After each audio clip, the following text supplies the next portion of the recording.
What is that?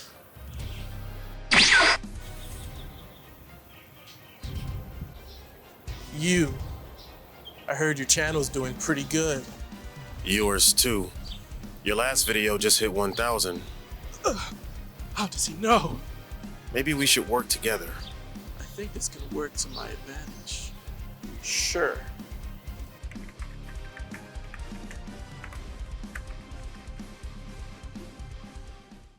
What does red pill mean to me? Interesting question. I think it's just another extreme, honestly. Like, it's just a way for men to combat all of the craziness that they've heard coming from women, but I don't think it's going to last. Shit, red pill to me, it means that these guys out here got to stop with this beta male bullshit, grow a pair. You just leave it alone. Right. Yeah. The red means recording. Like that. When I think about Larry, I think about a sentient graham cracker. Really smart guy, kind of square. I mean, obviously graham because he's black, but he's definitely talented at what he does. I take back everything I said about you. I'm glad you like that. It felt like I got my vagina licked. Like, don't do that. Like, what the hell? All right, well, there it is. That's the intro. That's how you start the episode. Oh, fuck, I forgot you were recording. Oh, well. You want to introduce yourself again, sir? Welcome back to the channel. Yeah, we have a special guest today. I think it's the largest growing or collaboration. Okay, fucking relax. The largest growing reaction channel on YouTube. And I actually did the research before we came in, and that's actual factual. You don't need to look it up, though, but I did that for you. What's up, everybody? My name is Eric, a.k.a. I can't hear myself no more. AKA Golden Boy. I do have a YouTube channel. Started about 2 months ago, and I just focus on reactive content. So I can be reacting from anything to scientific stuff, political stuff, sports stuff, you name it. And I'm excited to be here to collab with the boys from the Man Cave. Oh, that was cute. No, that was our most wholesome, little intro. All right. So what we're talking about today is Larry's favorite creator. Actually, I think you put him as like one of your favorite rappers now too. Above Eminem, actually. Yep. Mr. Ben Shapiro, right? Is that what we're talking about today? Your best friend? So, but that's not actually my favorite anything. So I don't really know why you said that. Well, you said something different before we started. But so what exactly is this video that we're going to be kind of talking about today, Larry Bear? Well, I think it's better to let Eric kind of talk us through this because this is his thing. All right. So essentially, Ben Shapiro has a response to the red pill because he's heard some claims from the red pill community that men should not be married in today's society and that there is no incentive to it. And disclaimer, everybody here is married, so. Everybody here is married. Happily married too. Happily married too. Right. So what we're going to be, I guess, discussing is his response. And I'm actually curious to see if we'd actually agree with the man at all. You know, since he is Larry's favorite person, I want to. Oh my God. This is going to be the running joke for the episode. I'm a serious person. This isn't a joke. Oh, you mean Dr. T? Oh, yeah, he was a cool dude. He was all right, I guess. He seems really smart, but I think he's just overcompensating for his French fry socks. Red pill to me is essentially feminism for men. And I guess that's where I'll leave that. I'll say that. Ben Shapiro is my favorite person. There we go. We got it on record. Can't wait to hear what he has to say. Well, folks, there is something called the red pill movement. It's sort of a far-right movement that focuses in on saying the unsayable. And now many of the red-pilled have taken the position that it's bad for men to get married. A fascinating debate has broken out about the value of marriage. It's really interesting. So there are a bunch of people on the so-called red-pilled right who have now suggested that marriage is bad for men, that men should not get married. Now, the case that they're making is not the liberal feminist case that basically men are useless and terrible and a woman needs a man like a fish needs a bicycle or anything like that. The case that they are making is that the stakes of marriage have been changed by things like no-fault divorce, custody arrangements, the child support payments and all the rest, spousal support, that basically the legal regimen has made it not a bargain for men to get married. Now, I agree with the critique of all of those policies. I think no-fault divorce is a disaster area. I think that the child custody arrangements that basically always go to mom no matter what, that is a serious problem. When you shift the incentive structure, there's a reason why the majority of divorces, the vast majority of divorces, are now initiated by women. Good spot to stop it? Or? Yeah. Okay. Still gotta fucking ask me for permission. Well, I didn't know what the plan was, so I'm just kind of like free balling here. Do you agree what he's saying there? Yes. Mm-hmm. All the risk is on the guy, right? It's funny when he puts it like that. It's kind of like he's highlighting what the actual problem is. It's not really about the getting married part. Mm-hmm. It's the consequences if it goes wrong. When it does. It's a joke. Yeah, it's the unintended consequence, right? Because every girl dreams of her wedding day, but you never see guys dreaming of their wedding day. It doesn't work that way. And I think that's because of the consequences of marriage that have happened probably like in the last 40, 50 years. Again, with all the divorce and no fault parts of it. So I could understand why men are now given the advice that marriage is bad for them when you take a look at the negative outcomes only. You know what's funny is we've had guests in the past, and he's not a guest. No, I'm not talking about him, motherfucker. Okay. We've had guests in the past where we're just casually talking as we're setting up prior to the show, and you might know who I'm talking about, who specifically says there's nothing in it for men in a marriage. So he's not going to get married. There's no gain for it. I think he says like whenever he asks a guy how their marriage is going, they usually say, oh, it's going good. But he never hears it's going great, right? You ask like a woman how it's going, oh, it's going great. Because the gauge of what women get as far as benefit in a marriage in his eyes is dramatically higher than what a guy gets out of a marriage. I think it depends on the marriage. I don't think like these red pill people are kind of claiming that all the women who are married to men are getting the stay-at-home wife treatment. Yeah. And they're like getting to go to Louis Vuitton every 30 seconds and just max out credit cards. Yeah. I think that it's about value. Clearly men and women value different things. True. You're more likely to hear a guy saying work is great than his marriage is great. Like, it doesn't mean that men don't value their marriage. It's just that the value that women get is different than what men get. Because I agree. Marriage is a job. That's how I look at it. It's a duty. Every day I have a job to my wife. I have a job to my child, my household. It is a everyday 24/7 fight, struggle, whatever you want to call it. So it's the ultimate game of chess. It is the ultimate game of chess, right? How many moves you going to make, right? So I think when you ask a guy about his marriage, first of all, we don't even want to talk about that shit. Right. That should let you know that we don't value it the same way and look at it the same way that women do. So I don't know. To me, it sounds like I'm going to put it like kind of like in gaming terms. To me, it sounds like what you're saying is guys look at marriage as kind of like a single player RPG. And then their wife is kind of like this extra character that you never get to control. Leon! but really, it's supposed to be a co-op multiplayer. It shouldn't be a fight. It should be... But even in co-op multiplayer, to keep it in gaming terms, there's always one person who's doing better than the other one. And there's no two people have the same strengths in a co-op. Yeah. No two people value the co-op the same way. Yeah, Have you ever like played co-op and the person's making you die? I'm not saying that that's what women are doing in marriages, but I'm just saying that the value is different for the players that are playing. So I don't think that there's no value in marriage. I think that marriage is probably the best thing for two people to do, especially if you want to feed into your culture. And live longer. It's healthier.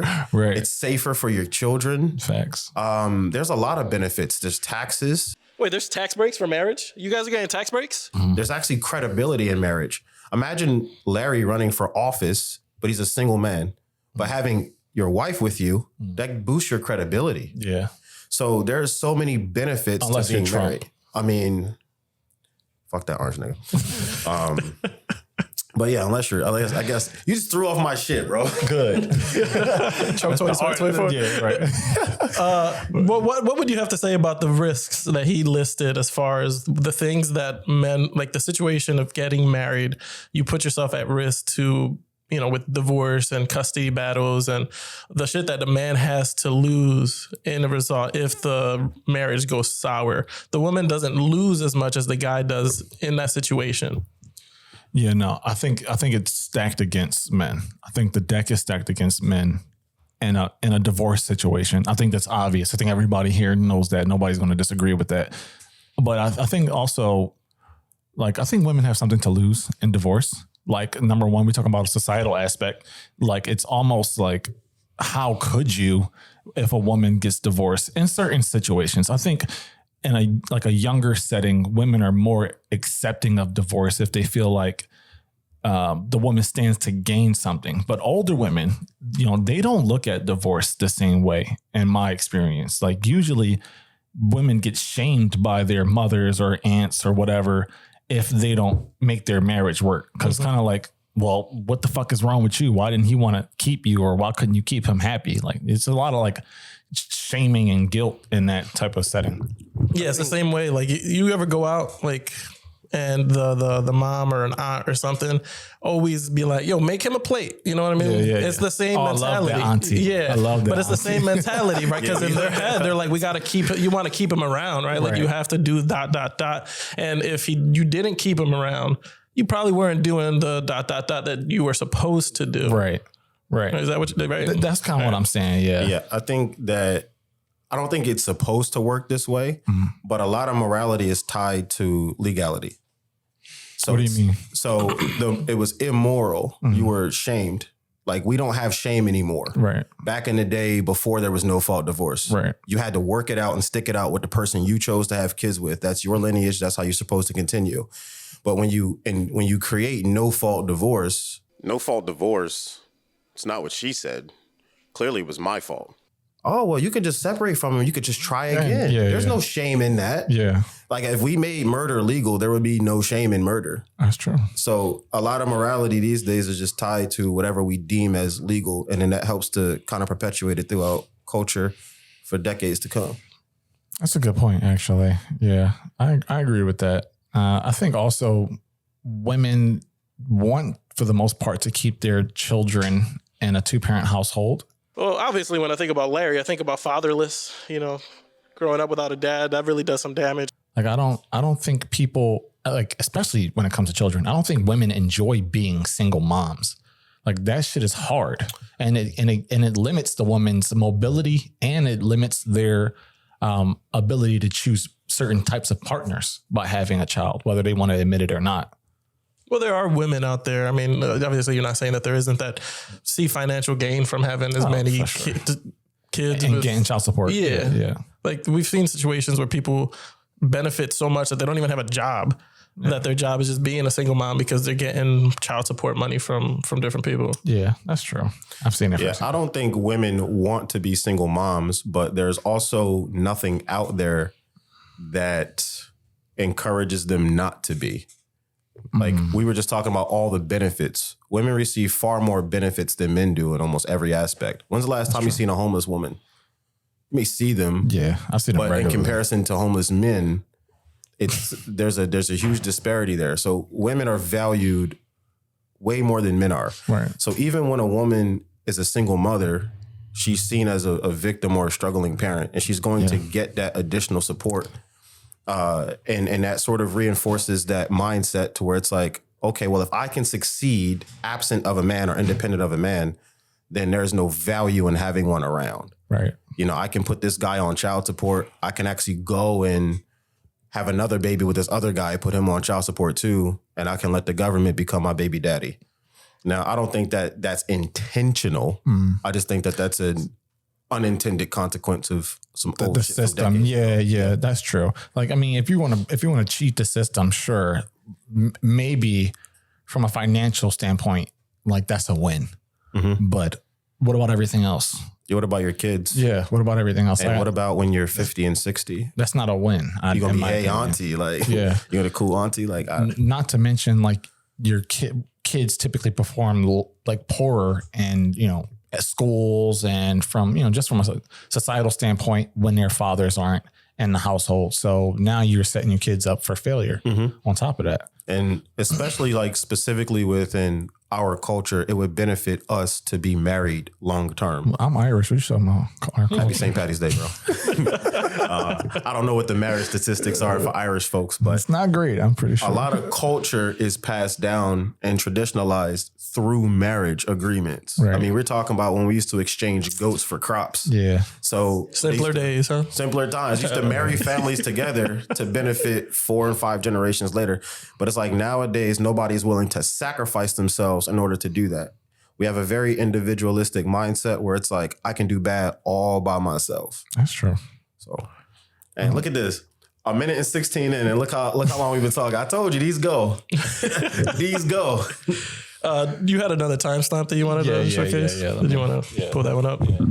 Those are correct arguments, and nobody is disregarding the pain of men who have been wrongfully victimized under these circumstances where the incentive structure is completely stacked against them. That is true. However, the benefits of marriage are still unbelievable.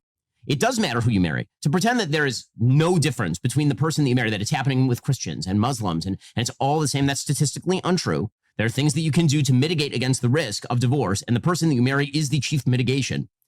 That's kind of what I wanted to talk about. He claims that the person you choose to marry is the chief mitigation between, divorce and marriage, which, I started looking into that actually. And it seems like women go through this sort of like existential kind of identity crisis or some sort.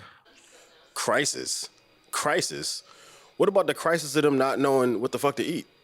When they get married, like they start realizing what all it entails, the kind of person they have to be. Actually, you talked about how people were crying in the Barbie movie. And to that point, like some women feel like they have to be this perfect wife. Yeah. And their husband has to have a hot lunch every day. And they just go through all these things and they're like, fuck. Like I just signed up for another job. And then, they have kids and they go through these hormonal changes. So I don't necessarily know if I agree with that, because you get married, you have kids, and then your wife changes. Not only that, people just change over time regardless. I don't like the statement at all. I think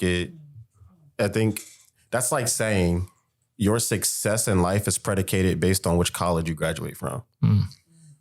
That's not true, because there's the job market, there's the field, the major that you chose. Right. There's how well your resume is put together, how you interview, how well you dress for that interview, how articulate you are.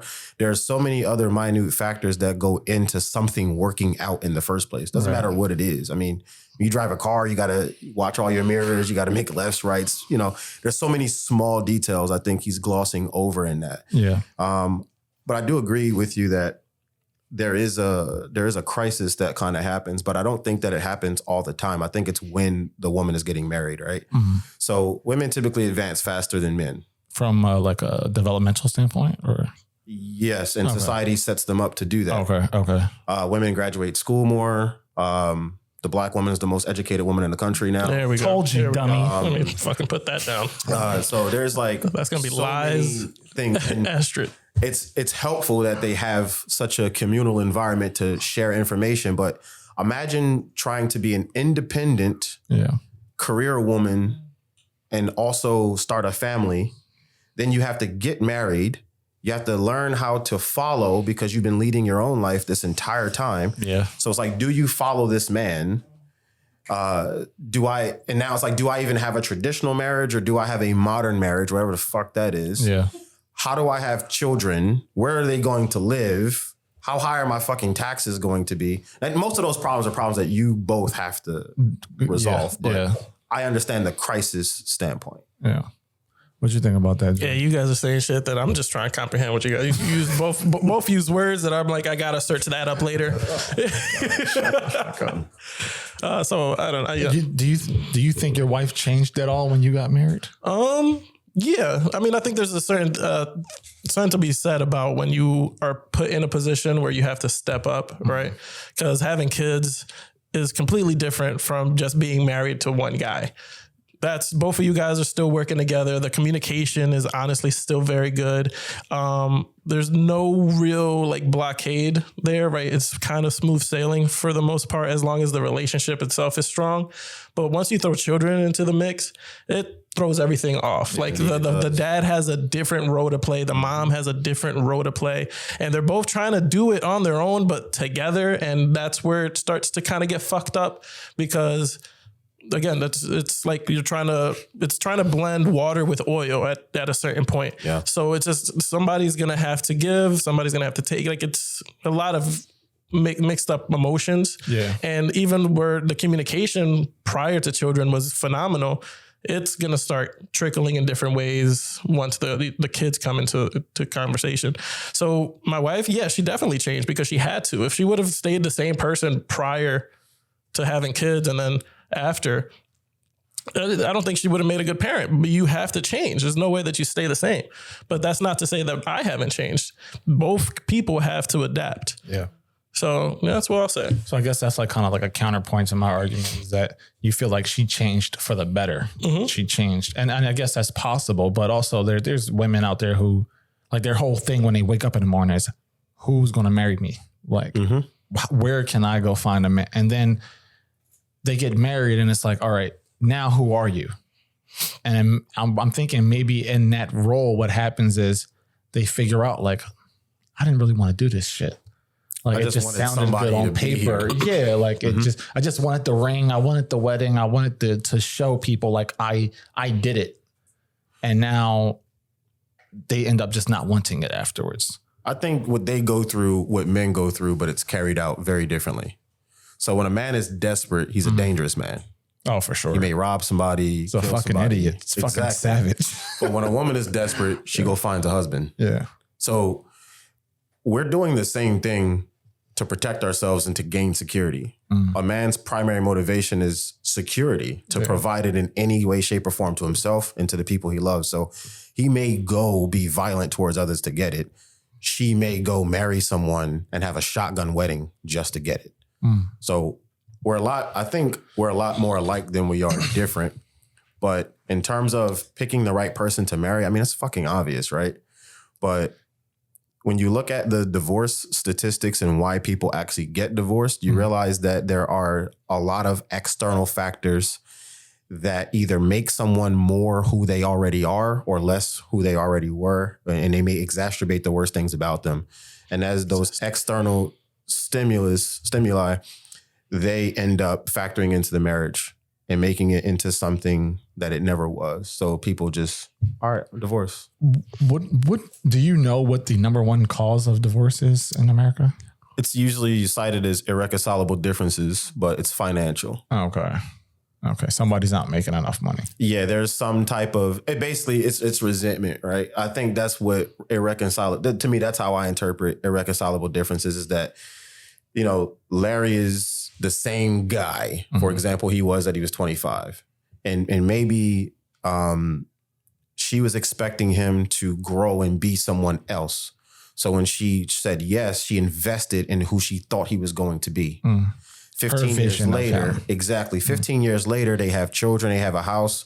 She loves all of those things, but there's something about the guy that's just not clicking to what she thought it was. So now, she wants to make changes in the relationship, or she's like, I'm not happy with this person because he's not who I thought he was. Therefore, I think I'm just going to go ahead and hit him with the divorce papers because this isn't working out for me. Yeah. Let me go ahead and kick him out of the house. Let me go take the children. This is no longer working out for me. Meanwhile, you've been around, you've watched your wife change from having kids, going to work longer or less. You've seen her change so much, and she's clearly not the person you married, but you stick it out anyway. Yeah. So, but I think that's where the irreconcilable differences come into play. Like, people focus more so on their own internal happiness versus what the other person actually brings in value. That's a good fucking point. All right, so we're talking red pill. So we can't talk red pill without Mr. Andrew Tate, who is featured in this video. So we're just going to click this and see what he has to say about marriage, and then we'll jump into the conversation. Shut up. Like this, Andrew Tate has made the same sorts of arguments Here's Andrew Tate talking about how men don't benefit from marriage. I think it's a fantastic environment. And I think in an idealistic world, that's the way it would be. I think the reason it's not happening today is that I don't think many men actually benefit from marriages or relationships anymore. And people are always going to have to require some degree of incentive. I think that we've set up the world now in a way where men are seen as worker droids. They're expected to go work all day, come home, clean up as well, share the cleaning with the woman, no meal prepared for them, not have any authority over the household, and just be a worker droid and be a sad. And I don't think that many people understand that men are intrinsically wired to desire respect amongst our peers and in our environments. This is why CEOs work so hard, because they get respect in their company. Yeah, he's a psychopath. So that's why, like, I think Red Pill blew up the way that it did in the first place, because they see a clip like that and they tell themselves, I'm not supposed to go home and fucking clean the house. I'm not supposed to share those tasks with my wife. I come home from work and I expect the house to be clean and da-da-da-da-da-da, right? That's the toxic side of the Red Pill. But I also think there's benefits to it, where I think we've gotten to a point where, like, men are softer than what they used to be. They're not as, there's the divide, right? We've talked about toxic masculinity and masculinity being the same thing.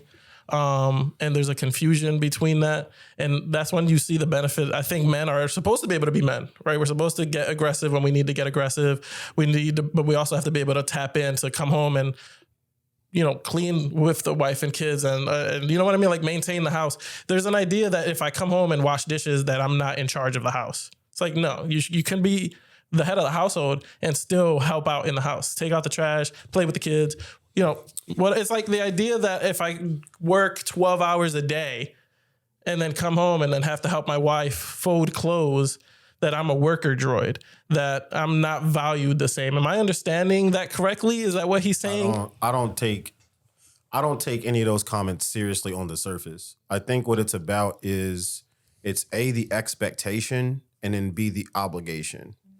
So if I'm expected to be the same as men were 100 years ago, go out, work 40, 50, 60 hours a week, bring in the resources for my wife to use and make that a house, that's the expectation. But and then I'm also expected now to go share in her responsibilities as well. And it's her expectation that I'm going to do that. That's probably part of the problem. So it's not a, hey, babe, can you help me out a little bit? Like, it's no conversation like, hey, can we split some of the responsibilities? It's no, you're just going to be doing it. You're here to serve me now. I'm the prize. I'm the table, literally. It's that type of mindset that created, at least in my opinion, this monster that we have. Because obviously you have feminism and then you have Red Pill. So you have the male side of it. But I think it's the expectation and obligation piece. And the last point I'm going to bring up is I also don't believe that many men are practicing the shit that they hear on these podcasts either way. You remember a couple years ago when it came out that Cardi B was making all of these songs and shit, but when she was at home, she was serving Offset and just being a really traditional wife at home.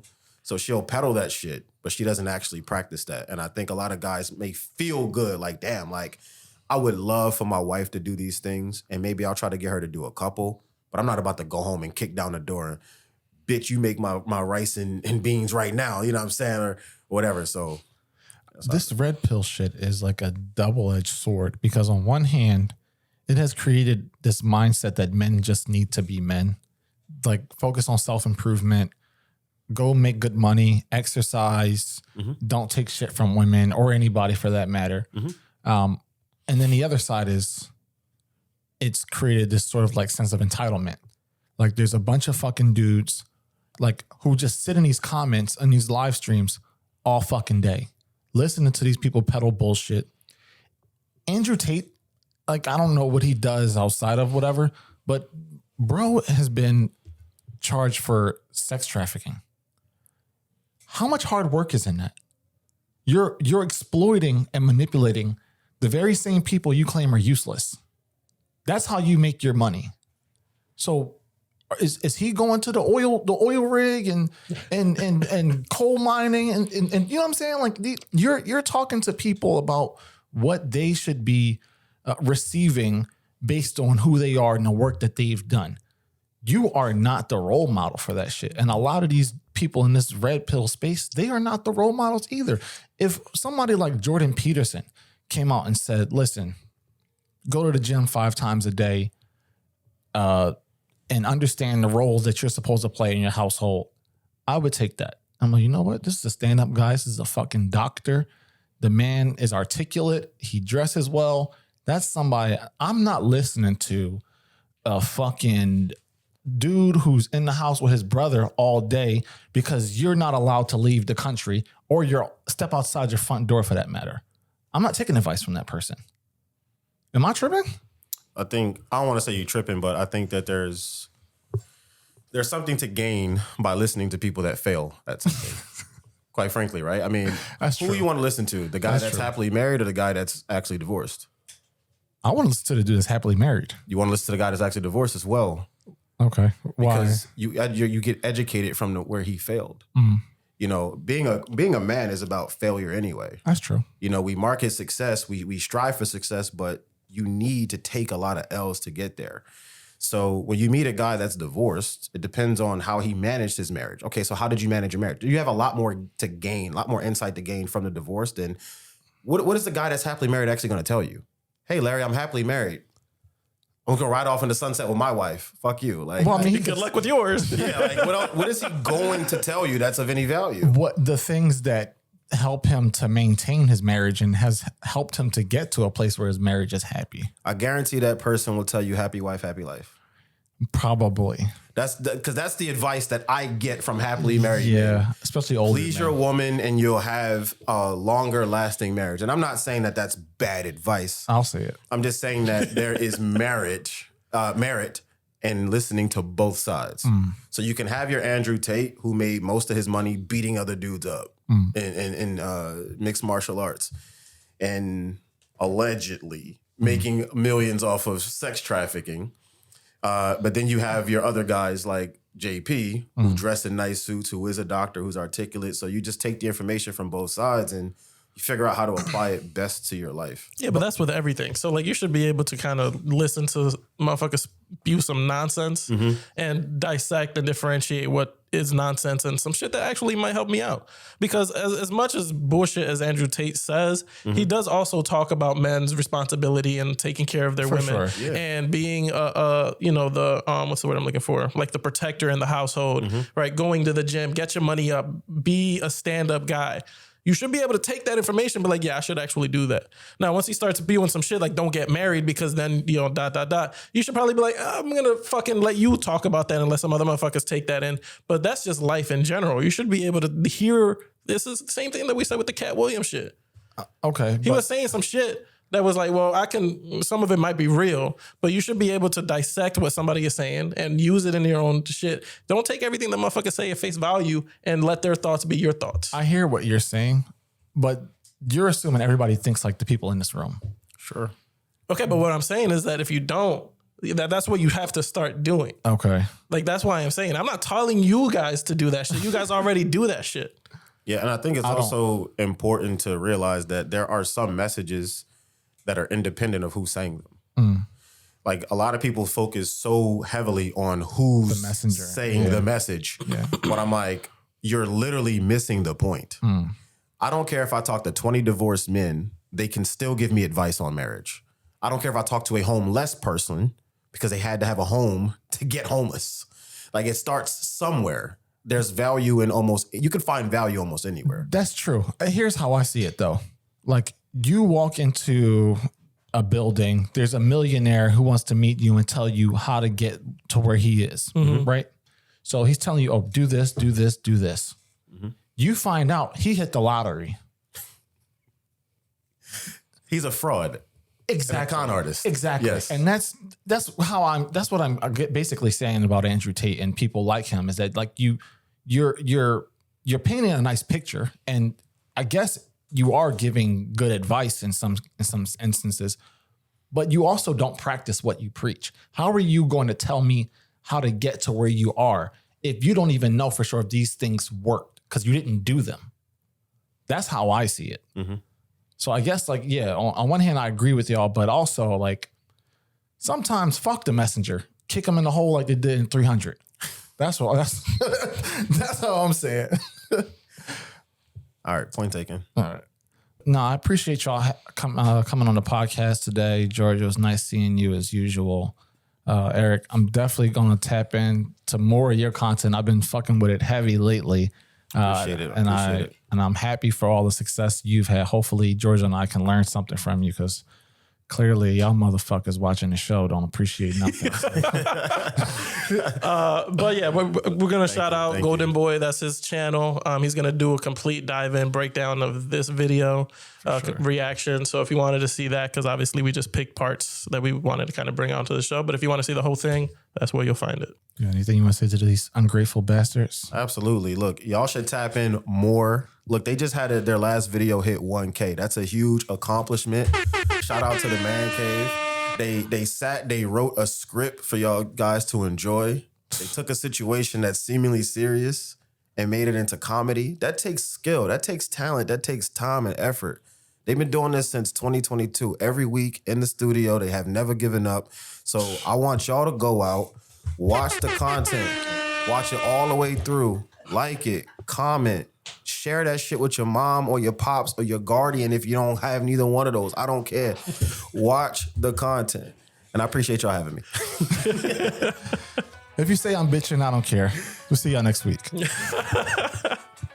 You see, the thing about Ben Shapiro is that I do respect him, but when he starts talking like this, it's really hard for me to keep up what he's saying because he starts talking like at 50 miles an hour. Out it. Yeah, it's hard to take advice from a dude whose wife apparently has dry vagina. I don't know if Ben Shapiro really should be out here talking about marriage, bro. You gotta focus on your household as of right now. Once you figure that out, what makes her wet, you can come back and give us some advice. And this is why boys should not have podcasts.